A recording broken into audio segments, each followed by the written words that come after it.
ঈদে আমাদের বাড়িতে যাচ্ছি, অফিস ছুটি হয়েছে। জুমার সেতু টোল প্লাজারে এসেছি। দেখুন জাম অনেক বেজেছে, জাম অতিরিক্ত, আর রাস্তায় ধুলা বালু এবং অতিরিক্ত গরম। দেশের বাড়িতে ভাই বোন মা বাবা যারা আছে তাদেরকে দেখতে যাচ্ছি এবং ঈদটা সুন্দরভাবে কাটাবো পরিবারকে নিয়ে। আশা করি আপনারাও কাটাবেন। এই ভিডিওটা আমার অনেক আগেই করা, কিন্তু এটা ছাড়তে পাইনি, আজকে ছাড়তেছি। আপনারা সবাই ভিডিওটা বেশি বেশি করে দেখবেন, লাইক কমেন্ট শেয়ার করবেন। যমুনা সেতু টোল প্লাজারে এসেছি, এই যে দেখতেই পাচ্ছেন। এই যে ট্রাকে যাচ্ছে, পিক আপে যাচ্ছে, আমি হাইসে যাচ্ছি। আমার ছোট ছেলে আছে, এই জন্য আমার ওয়াইফ, আমি যাচ্ছি, আমার বন্ধুর ওয়াইফ, আর চারজনে যাচ্ছি।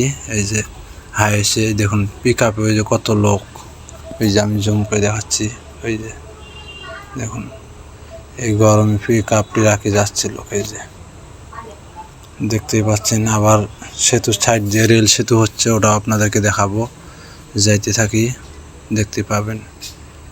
বেশি বেশি করে ভিডিওটা দেখুন, লাইক কমেন্ট শেয়ার করুন বেশি বেশি করে।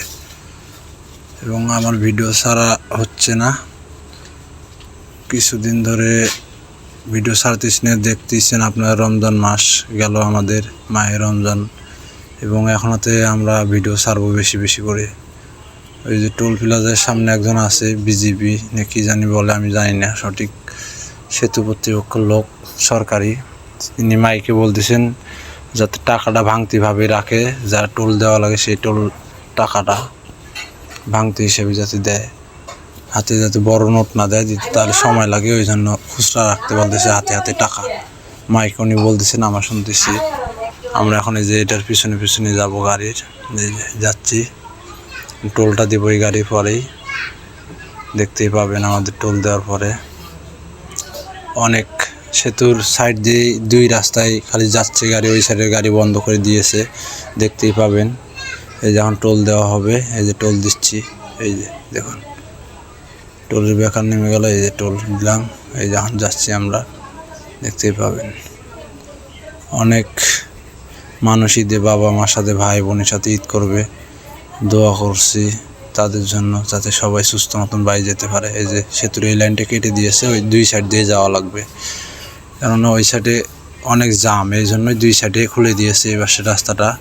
আমরা এখন সেতুর উপরে উঠতেছি, এই দেখুন সামনে হাইস্টটা, ওভারব্রিজের সামনেই, হাতেই শুরু, এই যে এখান থেকেই সেতু শুরু হবে। যে আলহামদুলিল্লাহ এখন সেতুর উপরে উঠেছি আমরা। ওই যে পাশেই দেখুন ডাইন সাইডে আমরা যে রেল সেতুটা হচ্ছে নতুন, এটা এখনও সম্পূর্ণ কাজ শেষ হয়নি, আর কি কাজটা শেষ হবে। কাজটা শেষ হলেই আমরাও আশা করি রেলে যেতে পারবো। আমার বাড়ি রংপুর মিঠাপুকুর থানায়, আমরা এখন যাব। আর আমাদের ভাড়া পড়েছে 1400 টাকা করে, চান্দুরা বাইপাস থেকে একদম আমাদের মিঠাপুকুর থানা পর্যন্ত ভাড়া, এটা 1400 করে, দুইজন মিলে 2800 টাকা, আর বাসা থেকে 200 করে গেছে, টোটাল 1600 টাকা করে পড়েছে। দেখতেই পাচ্ছেন সেতু দিয়ে যাচ্ছে, অনেক জাম, তো এই জন্য দেখতে পাচ্তেছি না, অনেক জাম, যাচ্ছে গাড়ি, যেতেই থাকছে, দেখতেই পারবেন।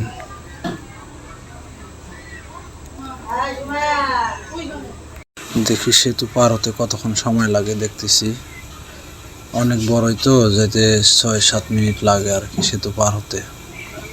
মানুষ আর কিছু নাই, ট্রাকে যাচ্ছে, পিক আপে যাচ্ছে, হাইসে যাচ্ছে, যেভাবে যেতে পারতেছে, ঈদটা সফলভাবে করুক তারা।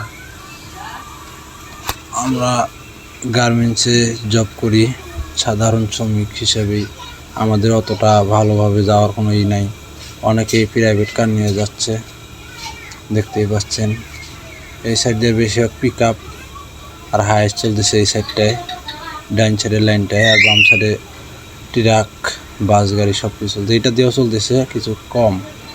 দুই সাইডে খুলে দিয়েছে সেতুর, এরকম ভাগ্য কারো হয় না, আমাদের এবার ভাগ্য হয়েছে দুই সাইডে যাওয়ার জন্য। ওই সাইডেও গাড়ি যাচ্ছে, দুই সাইডে গাড়ি যাচ্ছে, এরকম সৌভাগ্য কারোই হয় না কোনো সময়। এবার আমাদের হয়েছে, দোয়া করবেন আমাদের জন্য, যাতে ঈদটা ভালোভাবে করতে পারি, বাবা মা ভাই বোন সবার সাথেই সুন্দরভাবে উপভোগ করতে পারি। এবং আমরা ঈদের পর এসে নতুন নতুন ভিডিও আপনাদেরকে উপভোগ দিব, বিনোদন দেওয়ার চেষ্টা করব। রমজান মাস এসেছিল, এই জন্য আমরা কোনো ভিডিও করতে পারিনি, কাজের চাপ।